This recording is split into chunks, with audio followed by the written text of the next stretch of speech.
Hello guys, welcome back to Arcane Duelists. So today we are going to be talking about something different. It's not going to be about Asian English. Yes. Today we're actually going to be talking about something related to the retro Yu-Gi-Oh format scene, which is 1103. Yes. So as we all know, there's like different kind of retro formats, right? We have Edison, Yes. and there's 1103, which is the more popular one here in Malaysia, I would say, Yes, comparison definitely. to TCG.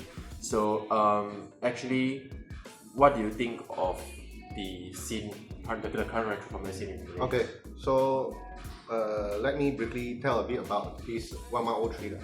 It's actually the ban list using March 2011 Yeah. for the OCG. I think that time there's no OCG or TCG. It's just a ban list for all. Yeah, I would say so. Yeah, I think Yes. it was like before Maxi and all those Yes, comes out. but during that time, Mhm. OCG and TCG also they will release cards differently, like exclusive for themselves. Actually, for this 2011 March in TCG, they actually released Maxi and Draw already. Oh, okay. But during that time, it was a Yes, TCG exclusive. yes, yes. So it's actually a ban list before the release of this powerful Maxi and Draw that actually don't allow your opponent to play that much. Yeah.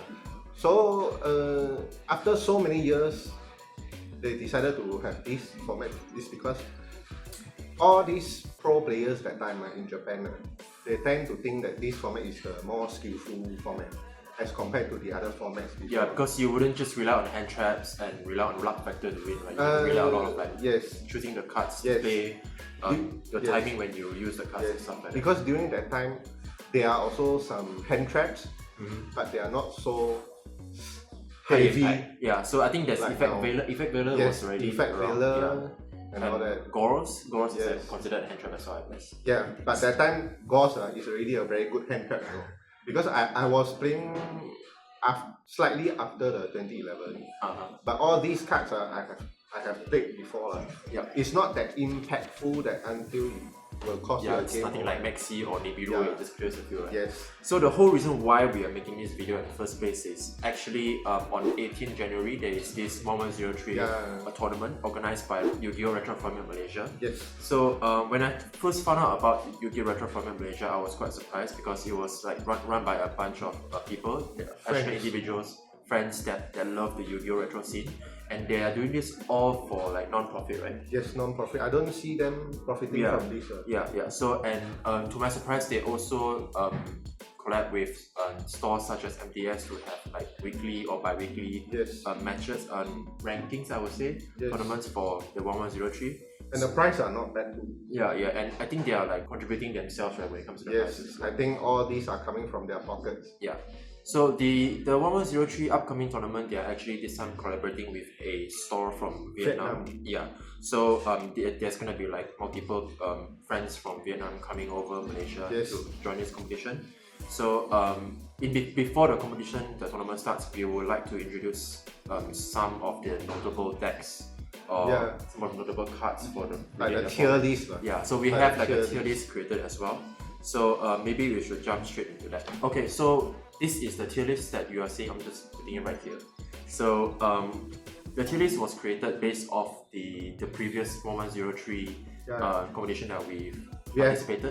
we have actually participated in one of the event previously, also hosted by this Yu-Gi-Oh! Retro format Yeah. with MDS. I remember that time is around 60 plus players. Yeah, it was Yeah. it was a huge turnout. Yeah. Yeah. So based on our observation, the top cards and all that, I would say the tier S will be Gadget. Okay. The gadget, you mean the one with the traffic light? That they Yes, call it? the Yeah. traffic light. The Yeah. traffic light red, yellow, And green. Yeah. So, So- why do you think it's considered tier S? First of all, gadgets that time is like unlimited resource because you can just keep Recycling, right? recycling, and whenever you get one gadget out, Mhm. then you'll get a second gadget. So your gadget actually won't stop. Like for instance, all other decks, Mhm. when you put down your monster, you won't gain another card or gain another monster from it. So if your monster die, you don't draw into any of the spell or trap or monsters like the next turn, right? The monsters for the next turn, right? So you actually, if people clear it out, then you will just have no monsters on the field. Yes. So gadget at tier S, I think is very relevant because of this issue. So what would you say is their win condition? I remember they have a really powerful trap. Yes. Yeah. Okay. Before we talk about that, for this retro format, right? Yeah. They actually make a modification. They are based on one of the website in one of the shop in Japan that actually started this 1103 first. Oh, okay. So they address it by semi-limiting one of the trap they actually use in this gadget, which is the ultimate offering. Yes, the ultimate offering. Yeah. It's because initially in this band list, ultimate offering is F3, but they address it by suggesting it at 2 because at 3 it's too consistent already. Almost every game you'll just see this gadget topping. So at the end of the day, they decide to semi-limit actually work quite well. So could you just explain a bit why ultimate offering is such a high impact trap? First of all, because in this format, everyone is focusing on doing this rank. And as you know, right, gadgets were all level 4. So with this ultimate offering, whenever they just pay 500 life point, they get to summon back one more time. There's unlimited, you can do it for unlimited. As long as you have 500 yes, life as long points, as you have the life point to pay for. So whenever they come down with this gadget, they will search for the next gadget. Okay. So they will just use this to use the gadgets on the field to do whatever rank falls that they need. Then you just proceed to do the whole field with. It's not something that can only use during battle phase, right? They can use it whenever. It can be used during opponent's battle phase. Oh, okay. But can only use at own main phase. I see. Okay. Yes. Yeah. To prevent you from like just using it during your own battle phase. Imagine during opponent's turn, you can use it anytime. If opponent cannot kill you, go into main phase 2. Okay, effect. Then whatever your opponent set is like basically it's like wasted already. Yeah. Understandable. So I would say that is tier S. Okay. So I think currently is gadget the only strategy in tier S? Would you say? Actually, it's a bit different from Japan because in Japan, right? I think Lakia is the tier S because of its difficulty to use and all that. Okay. Yeah, but overall for me, I think from the previous event, which is in Malaysia, what I saw the most is gadget topping 5. I think top 4 got 2 or 3 gadgets. 2 gadgets, right? I think so. Yes. So actually, it's a quite decent deck. Yeah. But moving into that, I would say other decks will be a tier A or below. Okay, so maybe we can explore a bit right now on the tier A decks. So we have here Agent. Yes. So for Agent, I think there also is like one of the decks currently that have hand traps, right? They have the Herald, orange light. The orange Herald. Yes. Yeah. That deck to me is at tier A because of Archlord Christia, I think. Oh, the one that prevents your opponent from special something. Yes, it's actually a very toxic card during that time because imagine if you are playing like plant synchro you can't really get through the 2.8k attack, and if you don't even have cards to destroy it, you will likely just lose to it. Okay. Plus, if that card is destroyed, right, it will just go back to the top of the deck. Then the person will likely draw it back. So maybe we'll. What about the boss monster that they have? The one where it banishes. The Master Hyperion. That one's quite strong as well during that time. Can banish one angel in grave to destroy a card, right? To destroy a card. Yeah. If there is a few cards, you can do it twice. Oh right. Okay. Yes. But during that time, I can say all these decks are really very good already. Because 2.8 bitter, 2.7k bitter, clear one mon, then they just hit into you. Exactly, and it's not a lot that you have to most of the time get rid of them through spells or traps. Yes. Even if you are setting, you might be worrying that they will just activate something like cross out. Cross out designator is nobleman of cross out. Or the one that destroys fleet monsters, right? The one that just banish your fleet monster, then So this is the fun thing about retro format is because we play the AE format very regularly, but when we don't really get to see all these cards very often. So when we started playing this format, we managed to get in touch with all these different cards, very interesting strategies. So that's why one of the reasons why we find it very fun. So we also have a hero, which is quite surprising for me. There's like different variants of like hero. There's hero beatdown. There's also hero control, right? because in this format, searching is quite important. So there are a lot of people like trying to play cards like Thunder King Ryo in their main deck. So like Hero is one of the deck that can actually use this strategy. Also, they are very powerful fusion, and that time Super Poly is the best card. Yep. Yes. Everybody has the hero fusions in their extra deck just because there's a lot of hero players, right? Plus, these heroes they are actually good is because they have this Gemini Spark. Oh, okay. Yes, when they summon, you open something, then they just tribute whatever, and you just boom another card. So in this format, it's more like resource game. Right. It's unlike to current Yu-Gi-Oh meta. I'm not saying that current Yu-Gi-Oh meta resource is not important. It's about like how you track down all these and how you gain the advantage and slowly snowballing into winning. It's unlike to current Yu-Gi-Oh scene like competitive. So I guess this is why you would say like what you said just now, right? It's a lot more skill intensive when it comes to this format. So what other decks that we have? I think we have Six Samurai. Six Samurai will be in tier A as well. I remember finding one game quite competitive that time. I think it's in the Yu-Gi-Oh retro format. Live, I think they do it. I'm not sure whether they do it or not. I remember they are recording a game where it's a fight between this Six Sam versus a Gadget. Oh, okay. Yes. Because it's a top card. The game is actually very thrilling. One of the reasons is because Six Sam is known for their very powerful combo. Yep. It's one of the rare combo decks in the whenever they pull it off, meaning it's like most likely game over. Most likely game over. But how the Gadget player can slowly gain back the game through like few turns. It's not just by one turn. Also, depending on how the opponent using his Xian negates. Yeah. So Xian negates spell and traps, right? Yes. Only normal spell, normal trap, or quick spray, but you can't do it on counter. Yeah, of course. Yeah. Yes. Then the next deck that we will see quite often is the Lagia at tier A. Oh, okay. Yeah, Rabbit Lagia. Yeah. Yeah, Lagia is the most. I think it's the most boring deck. Really? No, it's because it's easy. It's straightforward, right? It's very straightforward. Like when you just summon your Rescue Rabbit, you just ask your opponent. Usually, will just go. And do your Lagia, then you will set like 4 or 5, then ask your opponent to try to break through. Lagia plays, I think for all of the decks within the format, they play at least like 10 traps, 8 to 10 traps, right? Yes. But Lagia is the one that plays like more than that, and they have to rely a lot on their back row to win, because most of the time if they don't open Rabbit, most of the time they only have like one vanilla monster on the field.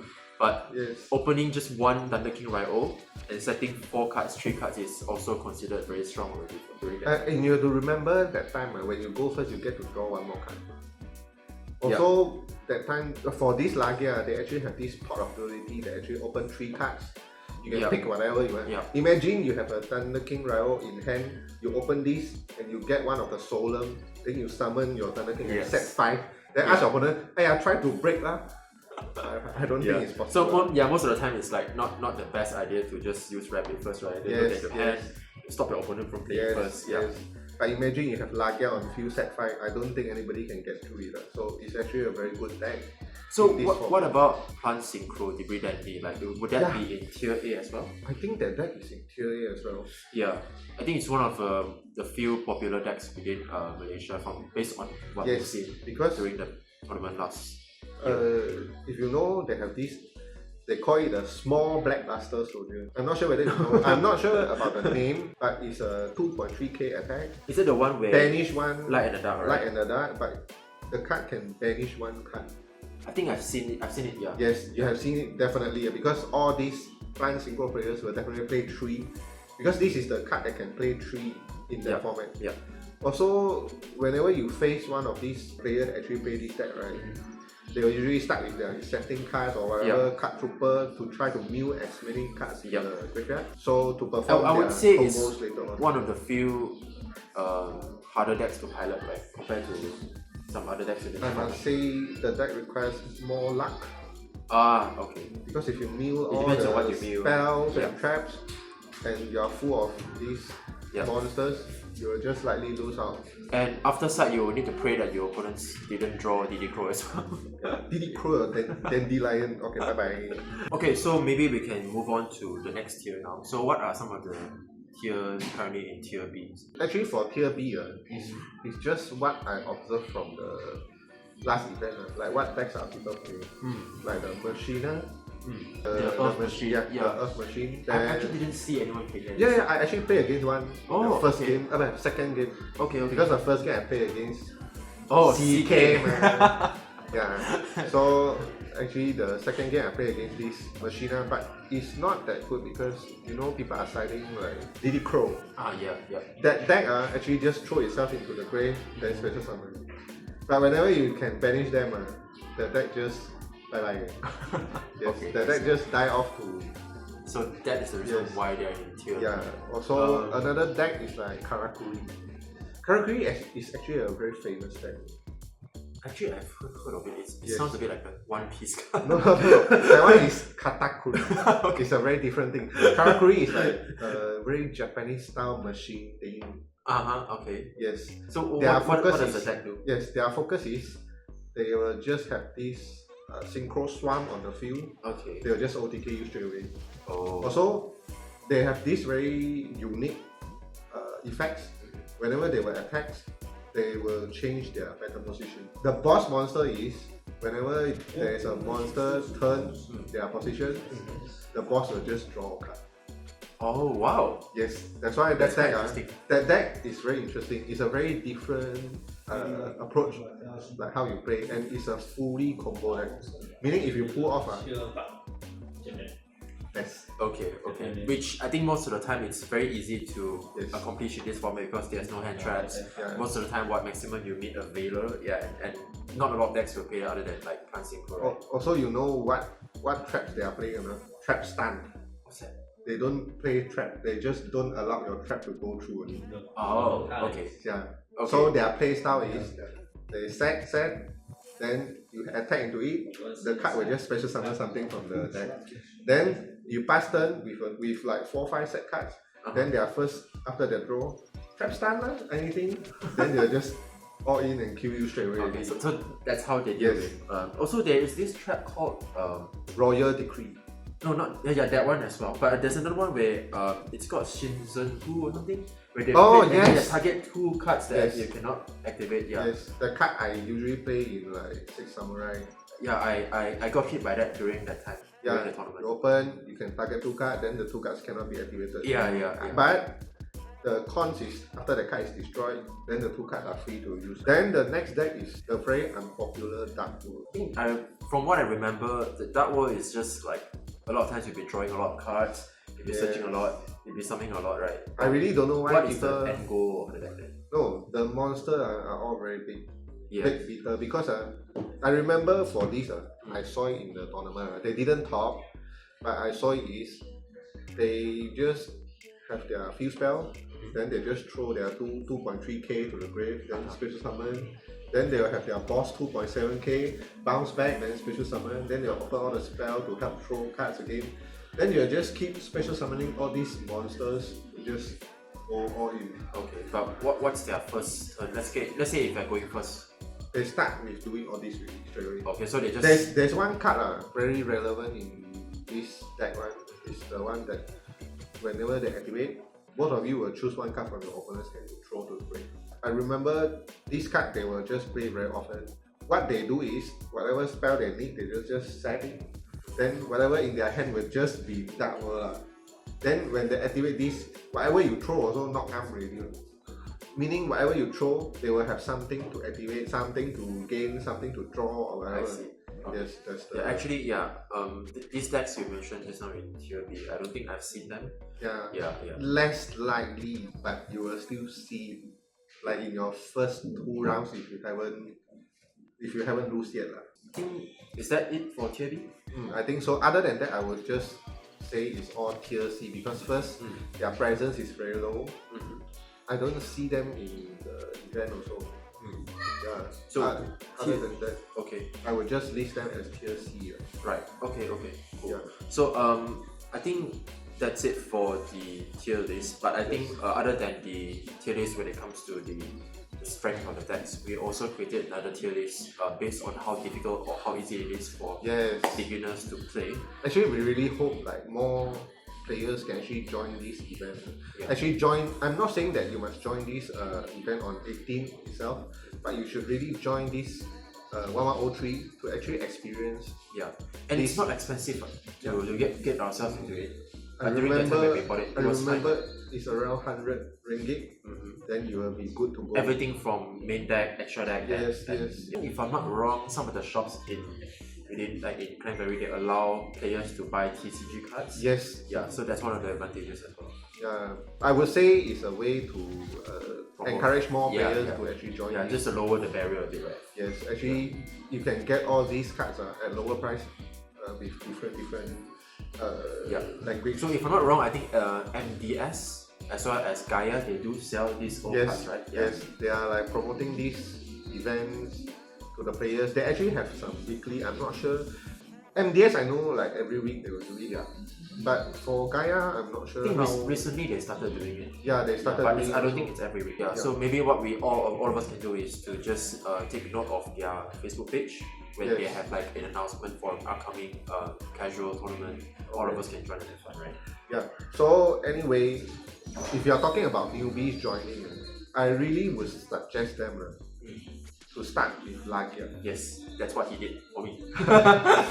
You know why? Because Lagia, you only have to learn a few things. First, when you want to summon the rescue rabbit, and just set, and how to use all these spells, all these traps.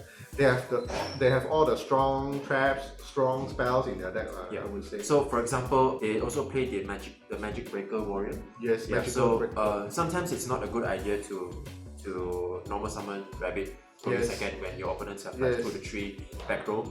You always have to bait with the big beaters or the magical warrior himself. Yes. And after that, only once you have baited everything, then only you normal go summon Lagia. After this Lagia, right, I really would suggest people to play like combo related decks, like 6M. Because 6M is actually a very fun deck. Imagine you start with the gateway of 6 samurai. Oh yeah. Wow. But I thought that deck is like kind of complicated to try that, isn't it? No, it's actually a very easy deck. Oh, okay. Because all your effort will just go into one level 5 synchro named Shield. Okay. Yeah, whatever you do, you just go into Shield. Whenever you want to try to break board, you go into Shield. Whatever you do, just go into Shield. Because that's the key card of the deck that allows you to negate one spell or trap per turn. Actually, this might not seem very powerful in current modern Yu-Gi-Oh! But at that time, imagine your opponent just set one, but that card like Mirror Force. But what you do is Shield. Then your opponent just your Mirror Force will just go useless. So I would actually suggest people playing decks like 6M. Also the Karakuri. I actually hope to see more people playing Karakuri because I find it to be a very interesting deck. But I don't see that much in the meta. Imagine have more people playing this, then we all will have different side decks to actually. So you would say that combo decks like Karakuri and 6M are easier for newbies to come in and join in? Definitely, because who doesn't love combos in Yu-Gi-Oh, right? Everybody just click into YouTube, watch how they do combos, then everybody. Especially this format doesn't have any hand traps, right? You must say there's a Baylor, Diddy Crow. I mean, in comparison to AE, there's not a lot. Yes. Yeah, you don't have to worry about getting drawn, getting DB and stuff like that. So I think moving on to next tier. Next tier will be those decks that actually requires a bit of control. Like Agent. It may sound good that you have this Ashlot Christia, but at the same time, Ashlot Christia has a very limited player where you have to have 4 fairy type in grave to actually special summon. So imagine if you do not know how to control your grave, you have likely like 5, 6, all that, then your Christia is actually gone already. Unless you are playing one of the continuous spell that actually lets you special summon one big mon from your hand actually. Okay. So I would say like control decks is not so popular when it comes to newbies. Like heroes also. I think even right now in modern Yu-Gi-Oh it's the Yes, same. Yeah. yes. Like heroes I also don't recommend people playing it because imagine you first day having this deck in your hand, then you go into a tournament, then you face another hero. Then whatever you do, they will just do. Whenever you chain, they chain. Then you likely don't see yourself winning games that much. Especially when you're facing someone that's more experienced. Yeah, That no I one is think doing. I think in this 1103 format, right, actually requires a bit of this experience from playing and a bit of knowledge on what are the decks doing and all that. Yeah. So I don't recommend like agent, hero, also gadget because from what I see in the previous grand where the top players play, they have to decide like when to attack, when not to attack and all that. They can stall, they can this, they can that. Actually, it's not so good when it comes to newbies choosing all these decks. So it's tier S when it comes to the overall strength of the deck. Yes. But in terms of piloting it, it's probably not the best for you for newbies. Other decks just based on how much you love it, I would say. Yeah, other decks that I really don't see that often. Yeah. If you want very easy decks also, you can choose like Machina. But Machina, I would say you just lose to DD Crow. Imagine your Machina banish, you won't win the game really. So that's it. So obviously this tier list is just a reference. Yes. Yeah, so if you Personal like to pay the deck, opinion. just go ahead and pay the deck. Yes, just some personal opinion from us. Because Yeah. we have been new to this format also. We have just joined one or two events like that. It might not be that true for the meta in your area, but it's just a meta call from us based on the previous event that actually we joined. Okay, so that's it for the tier list. So I think next up we should move on to some of the notable cards from the format. So just now we mentioned that we are able to play some of the cards that are not in the AE format. Yes. So maybe we should just move on.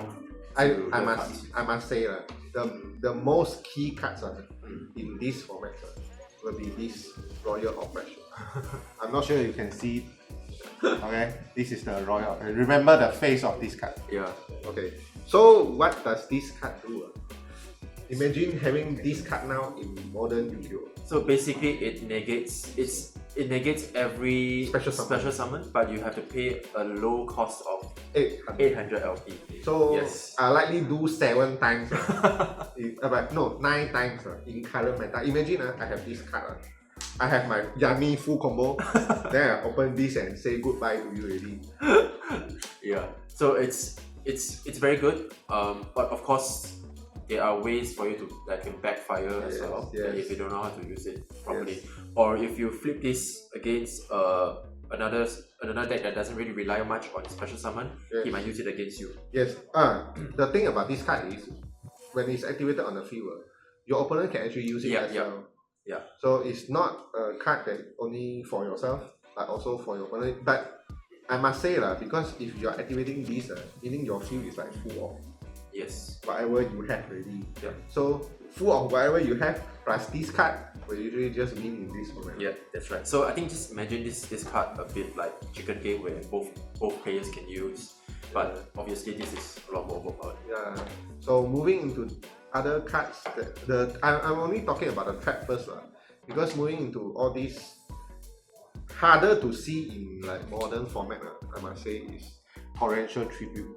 Yes. I'm not sure whether you all new players know this card. I think this card is quite iconic. Because this is a very iconic card from Yugi era. Yeah. Imagine that time, I have 0 card on field, but you special summon 5. I will just activate this and say F off. Then the next card will be this Mirror Force. Okay? Yeah. This is one of the cards that actually I have one friend last time, right? Play too much game with me until he got scared when he go for OTK. Yes, he got trauma when he do OTK. Whenever he do OTK, right, he'll just come to a sense to think that maybe the set card is Mirror Force. Yeah. because this is the card that destroy all your attack position monsters. Yeah. So some people, the way they counter it is that they put some of their monsters in defense. They don't try to go for the OTK. That's like the better way to play it. Yes, that's how you play it. So all these cards you don't usually see in current meta, right? Of course, yeah. Yeah. Then the next will be 2 pieces of this bottomless triangle. I think this is present in every single deck. Yes. Yeah. Imagine all your monsters are 1005 except for gadget. Yeah. Gadgets are the only decks that are ngam below 1005. 1004, 1003, 1002. So that's the only deck that actually skip it. For this card, whatever above 1005 will be banished. So It's very strong. it's a very strong card. It's for you to prevent people from summoning monsters like Ryo. The very key cards. I'm not talking about you just bottomless whatever. Some synchro summon as well. Yes. Yeah. But you have to like open it whenever it's very, very important. Like it will cost you some very hard games and all that. So you just open. So these are the trap cards that I would say is very notable in this format. Then moving on into the spells. Actually, in this format, there are no heavy storms and no dusters. So there's not a lot of like back row removal. Yes. So you gotta be very, very careful on how you use your back row removal cards. So that time, for this format, the back row removal will only be this MST. Okay. We actually have this release in DOD lately. AE as well. UTR format only. UTR rarity only. And it's a very expensive card. But in this era, these are the cards that can deal with the back row. Like the spells. I'm not talking about the monsters. Monsters, there are a lot more other choices. But so this is destroying, but there's like other ways to. There's a card called I think Hey Trinate. Giant Trinate. But that one you just force your opponent to just add it back to their hand. Yes.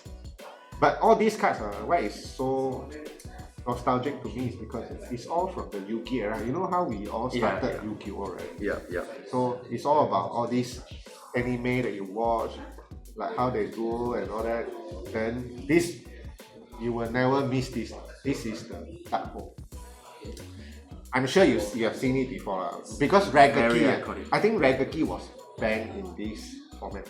Not sure actually. I think yes. Otherwise they wouldn't choose this card. Yeah, this is another iconic card, which is the Dark Hole. Okay, don't ask me why it's used. The name itself speaks it. Destroy every monsters on the field, including yours. Very straightforward, including yourself. That's right. Yeah. So I think we will move on to what about monsters then? Okay. In this format, I would say the notable monsters are like Thunder King Ryo, because a lot of people will be using it to lock you from searching. Because this era rely a lot on search.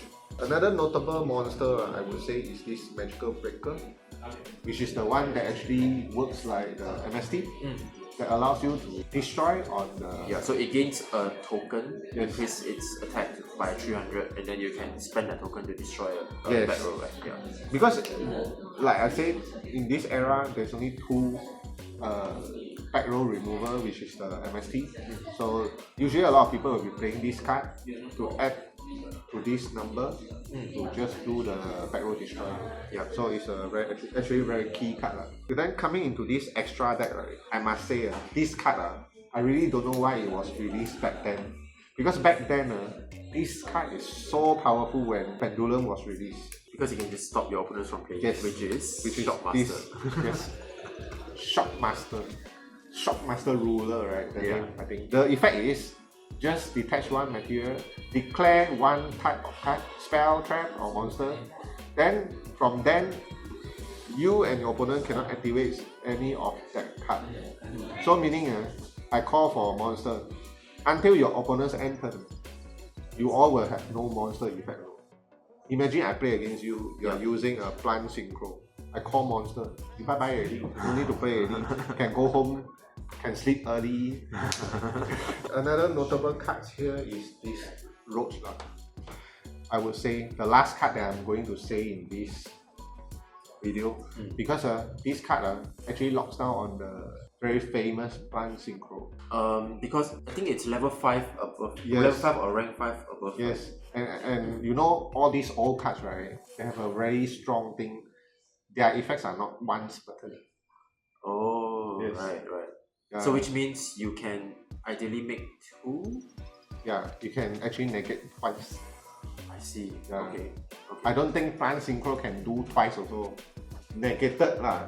Apparently there is also one card that can deal with back row, which is Dust Tornado. Yes, but this one is a little bit slower compared to MST because it's a trap where you have to set and wait for the next turn. But it's good. The good thing is this one you can set, and whenever opponents set their back row, you can just activate and destroy it, and they can't use it the next turn. This card will be seen like more often in sides.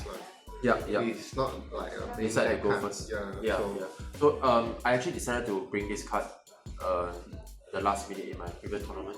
So it actually helped me a lot in dealing with back row. Definitely. Yeah. Because after the last tournament, we were all like traumatized of all these back rows, right? I remember me losing to a hero like set 5 every turn. I don't know what to do. So if you all like really want to play this format, make sure you all do a bit of study and all that. Or you can actually watch our videos, because in coming weeks we'll be releasing a bit of videos on deck profiles. Yeah, so we'll be covering maybe one or two notable decks. Yes, few notable decks. Yeah, the ones that we mentioned just now in the tier list. Yeah, hopefully we can get you all prepared for this event also in the 18th January. So I think that's it for today. Please comment down below what you thought of the format, and of course I'm going to be putting up the link in the subscription, the description. The description. On how to join the tournament, and also maybe I can just put the QR code here. Definitely. Here. So please join the tournament and have fun with all of us. Yes. So kudos to the team to manage to find a presentable place for the tournament. Yes. And hope to see everyone here. Okay. Please come and join, come and say hi, come and beat me also. Bye bye. Bye.